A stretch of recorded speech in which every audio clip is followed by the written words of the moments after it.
আসসালামু আলাইকুম। আমি doctor Afroza Sharmin, consultant family medicine. প্রস্রাবে জ্বালাপোড়া বা প্রস্রাব করতে অসুবিধা হওয়া, এই সমস্যায় আমরা প্রায়শই ভুগে থাকি। অনেকেই বলা যায় যে বছরে প্রায় ৩-৪ বার এই সমস্যায় ভুগে থাকে। সাধারণত প্রস্রাবে জ্বালাপোড়া বা প্রস্রাব ক্লিয়ার না হওয়া, এটা দেখা যায় যে মহিলাদের মধ্যেই বেশি দেখা যায়। তো এই ক্ষেত্রে আসলে কী কারণে মহিলাদের প্রস্রাবে ইনফেকশন খুব বেশি হয়ে থাকে?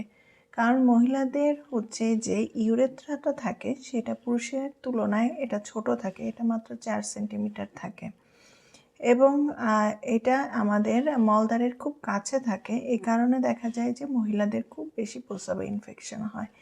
এছাড়া ইয়াং এজের মেয়েদেরও কিন্তু প্রস্রাবে ইনফেকশন বা জ্বালাপোড়া হতে পারে। কারণ দেখা যায় যে অনেকে পাবলিক টয়লেট ইউজ করে না, দীর্ঘক্ষণ ধরে প্রস্রাব আটকায় রাখে এবং পানি কম খায়। এই কারণে কিন্তু গরমকালে বা শীতকালে প্রস্রাবে ইনফেকশন হতে পারে। তো দেখা যায় যে অনেক সময় বিভিন্ন ধরনের ব্যাকটেরিয়ার কারণে প্রস্রাবে ইনফেকশন হতে পারে। অনেক সময় পাবলিক টয়লেট ব্যবহার করলেও যদি সেখানে প্রপার হাইজিন মেনটেন না করা হয়, সেক্ষেত্রে কিন্তু একাধিক ব্যক্তি যেহেতু ওই টয়লেটটা ইউজ করে, সেক্ষেত্রে সেখান থেকেও কিন্তু প্রস্রাবে ইনফেকশন হতে পারে। এছাড়াও প্রস্রাবের ইনফেকশনের ঝুঁকি আসলে কাদের আছে? আমি প্রথমেই বললাম যে মহিলা বা মেয়েদের প্রস্রাবে ইনফেকশনের ঝুঁকি অনেক বেশি। এছাড়াও দেখা যায় যে যাদের মাল্টিপল সেক্সুয়াল পার্টনার থাকে, তাদের ক্ষেত্রেও প্রস্রাবে ইনফেকশন হওয়ার সম্ভাবনা বেড়ে যায়। যারা মেনস্ট্রুয়াল হাইজিন মেনটেন করে না, পার্সোনাল হাইজিন মেনটেন করে না, তাদের ক্ষেত্রেও প্রস্রাবে ইনফেকশন হওয়ার সম্ভাবনা অনেকাংশেই বেড়ে যায়। অনেকে জন্ম নিয়ন্ত্রণ হিসাবে দেখা যায় ডায়াফ্রাম অথবা স্পার্মিসাইড টাইপ ব্যবস্থা গ্রহণ করে থাকে। তাদের ক্ষেত্রেও দেখা যায় প্রস্রাব ইনফেকশনের সমস্যা অনেকাংশে বেড়ে যায়।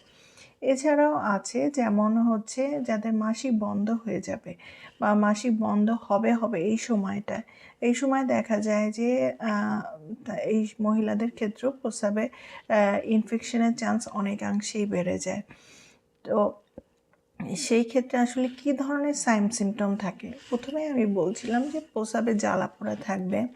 প্রস্রাবের রঙটা দেখা যাবে অনেক সময় হলুদ হয়, অনেক সময় লালচে হয়, ঘোলাটে আকার ধারণ করে। এছাড়া তলপেটে ব্যথা, তারপরে তীব্র জ্বর আসতে পারে যদি অ্যাকিউট ইউটিআই হয় বা সেক্ষেত্রে জ্বরের মাত্রা দেখা যায় অনেক সময় গা কাঁপায়ে জ্বর আসে, জ্বরের মাত্রা 103-4 পর্যন্ত হয়ে যায়। বমি থাকতে পারে বা বমি ভাব থাকতে পারে, খাওয়ায় অরুচি থাকতে পারে। অনেক সময় যদি এই প্রস্রাবে ইনফেকশন অন্য কারণে হয়ে থাকে, যেমন যদি পেলভিক কোনো ইনফেকশনের কারণে হয়ে থাকে, সেই ক্ষেত্রে মেয়েদের জরায়ুতে কোনো ইনফেকশন কারণে যদি হয়, সেক্ষেত্রে অন্যান্য সিমটমগুলো থাকতে পারে।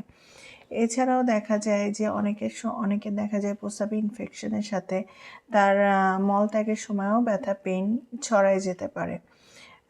এজন্য আসলে প্রস্রাব ইনফেকশন যারা ভুগেছেন বা যাদের এই এক্সপিরিয়েন্স আছে, তারা বলতে পারে এটা কতখানি বেদনাদায়ক হতে পারে। কারণ এটার ব্যথাটা অতিরিক্ত তীব্র থাকে এবং প্রস্রাবটা আটকায় যায়। অনেক সময় দেখা যায় প্রস্রাব ক্লিয়ার হয় না, বারবার প্রস্রাবের চাপ থাকে।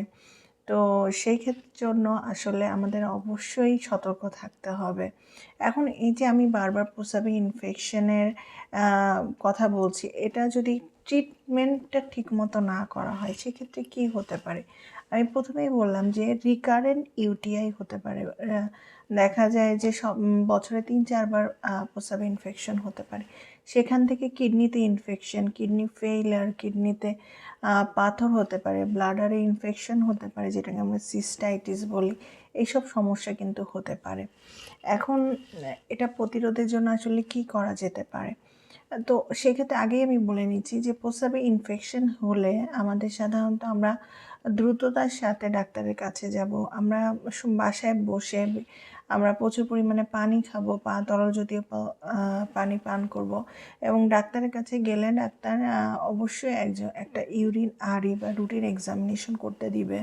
সেখানে যদি ইনফেকশন ধরা পড়ে, তাহলে ইউরিন সিএস করতে হয়, কালচার সেন্সিটিভিটি। সেটা করে কোনো জীবাণু যদি ধরা পড়ে, সেই অনুযায়ী অ্যান্টিবায়োটিক দিলে কিন্তু প্রস্রাবে ইনফেকশনটা ভালো হয়ে যায়।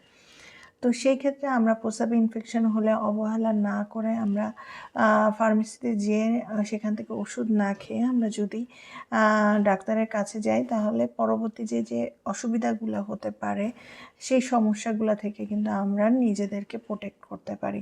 এখন আসুন প্রতিরোধের কী উপায় হতে পারে। প্রতিরোধের উপায় আমি প্রথমেই বললাম যে আমরা যদি পার্সোনাল হাইজিন মেনটেন করি, নিয়মিত গোসল করি এবং ওইসব জায়গাগুলো পরিষ্কার করি এবং প্রাইভেট পার্টগুলো সুন্দর করে সাবান পানি দিয়ে পরিষ্কার করি এবং স্বামী স্ত্রী মেলামেশার আগে এবং পরে সাবান পানি দিয়ে পরিষ্কার হয়ে মেনস্ট্রুয়াল হাইজিনটা মেনটেন করি।